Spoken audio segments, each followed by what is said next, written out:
Hello, this is Brian Fonville. This is my first video of discussing music. My first release video. Today we'll be discussing the Pet Sounds, the Beach Boys' iconic record "Pet Sounds," released by Capitol Records of the year February 1966. Hello, everyone. That was the introduction to this music info content video about the iconic Beach Boys' Pet Sounds right here.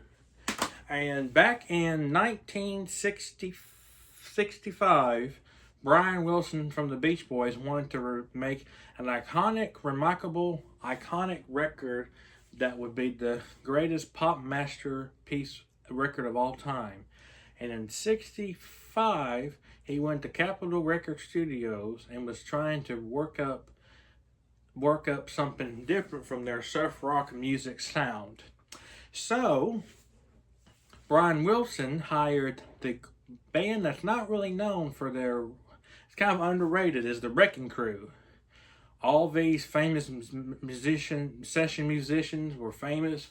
The female bass guitar player played on Hawaii Five-0 theme song, a Batman theme song. She played and done tons of bass guitar licks for theme songs, and the drummer was iconic. All of those musicians were iconic.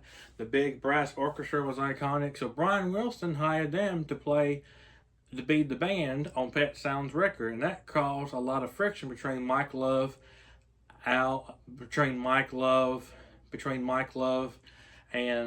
Alan Jardine and Dennis Wilson and Bruce Johnson. It caused a lot of friction in the band, and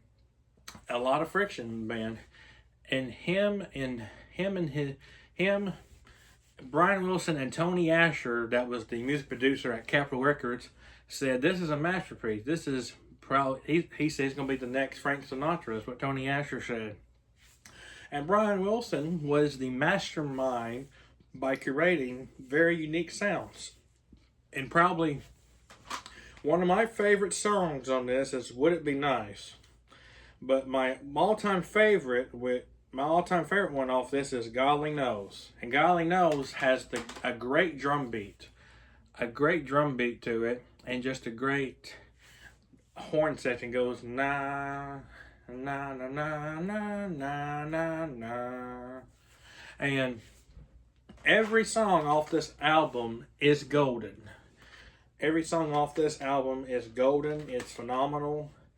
And on this was a reissue released by Capitol Records of the CD version from 1999, and there's actually a bonus track called "Hang On to Your Ego" that was an unreleased track that finally got on this album, Pet Sounds, the Beach Boys' Pet Sounds album, and it was very good too.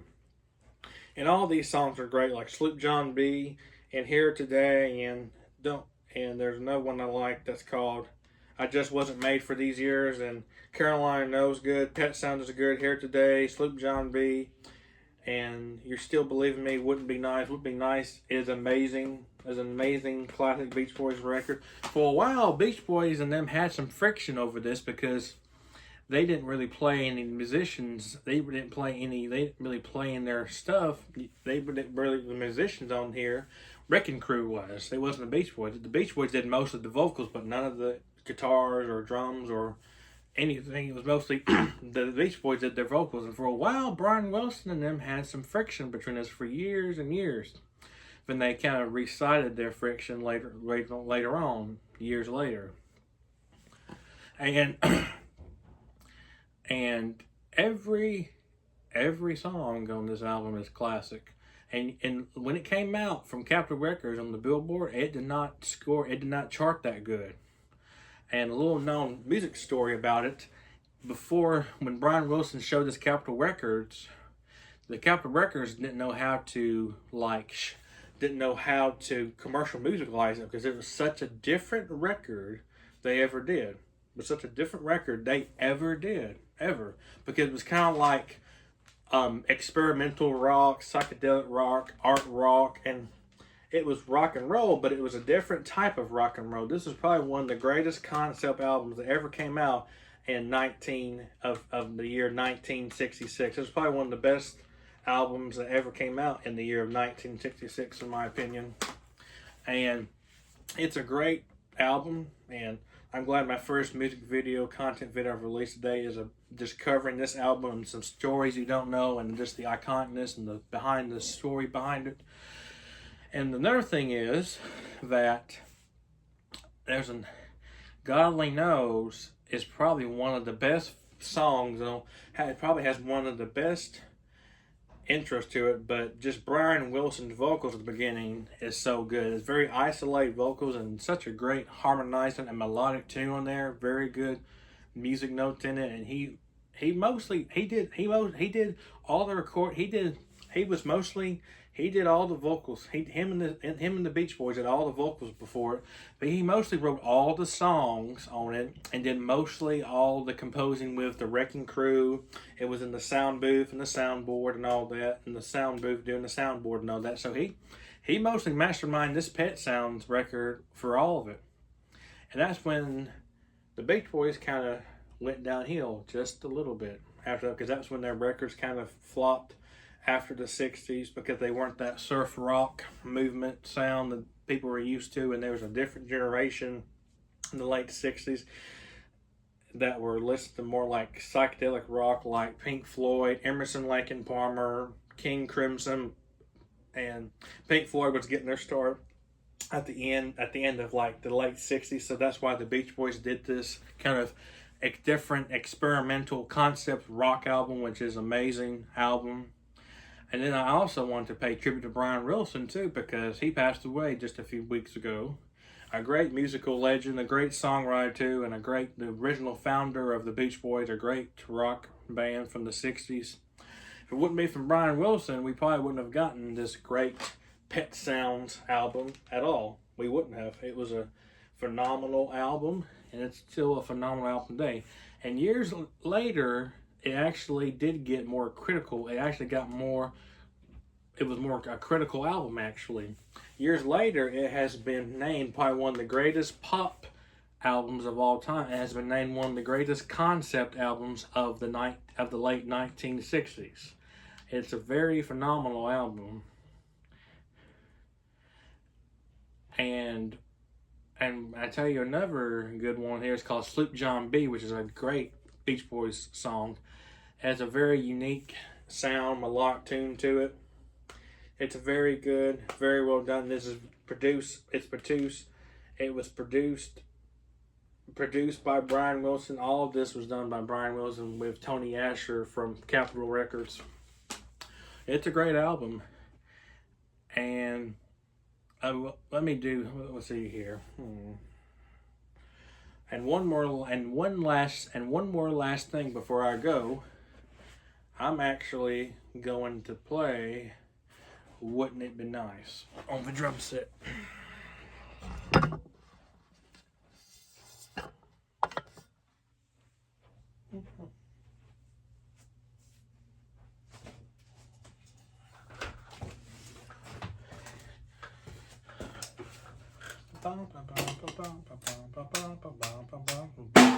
Wouldn't it be nice if we went down in the morning, take it through, and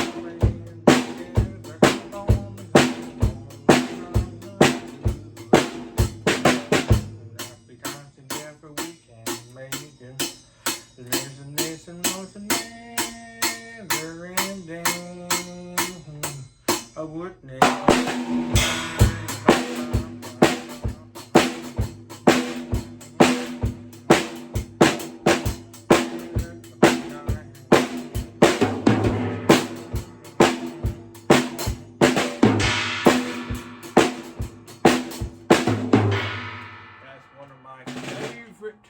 Favorite of all the songs on Pet Sounds, one of my favorite unique drum beats was the Wouldn't It Be Nice drum beat, done by the drummer Wrecking Crew, that they used the drummer for Wrecking Crew in the Pet Sounds record, which is iconic intro to that song. Is Wouldn't It Be Nice is iconic.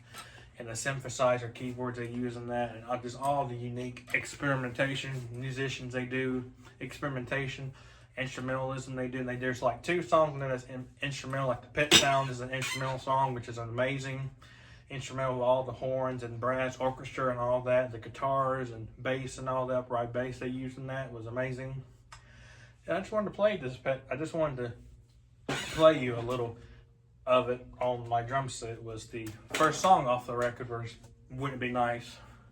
The first song on the record, actually. I tell you another good one is God Only Knows. And I don't really know how to play that one, but I do like that little intro. It goes bum bum bum bum bum bum bum. I may not always love you. That's a classic intro and classic, well-written lyrics of all. And it's been really fun doing this video about the Beach Boys Pet Sounds record. It's a phenomenal record. It's probably one of the greatest records of all time. And this is going to be this is the kickoff video of my info music. My announcement video was yesterday, which got lots of views on YouTube, and I shared it on my Facebook page, got lots of views too. And this is probably one of my favorite, actually one of my all-time favorite Beach Boys experimental albums of all time, Pet Sounds, which is years later, after it didn't do so well when it came out in the year of February 1966. Years later, it got really a lot more big praise and critical acclaim, saying it was named one of the greatest influential pop albums of all time, concept albums, and all that. And to me, I think the Beach Boys did a good job of not doing all this. I do love their surf rock music, but I'm glad they kind of got away from it and kind of did something totally different. Which Pet Sounds is probably one of the most unique, different albums of the late 60s, before even Pink Floyd, way before Pink Floyd got their mainstream in the late 60s, way before even that. And even before Rush, which I'm going to be doing some info videos on Rush and Pink Floyd records and a bunch of other records and iconic bands and singers. So that's all for today. I'm glad y'all came in and joined me on this my first kickoff video for this, talking about the iconic Beach Boys record Pet Sounds. I'm glad I enjoyed it. It was a lot of fun. And I'll see y'all on my next video next weekend, which we're going to cover. We're going to cover, what album we're going to cover next? We're going to cover, oh, let me think. We're probably next weekend, I'm going to do a video next Saturday too. Just going to be like a weekend thing I'm going to be doing. But next Saturday, I'm going to be covering one of Rush's biggest hit. No, not Rush, but next weekend I'm going to probably cover one of Pink Floyd's biggest hit records next Saturday on an info video called Pink Floyd Dark Side of the Moon. That's one of my all-time favorite one of my favorite kind of 70s experimental rock. That's probably one of the best albums they did. So tune in for next weekend. I'll be doing info video on Pink Floyd's Dark Side of the Moon. You don't want to miss that. I'll see y'all next weekend. Have a good day. See ya.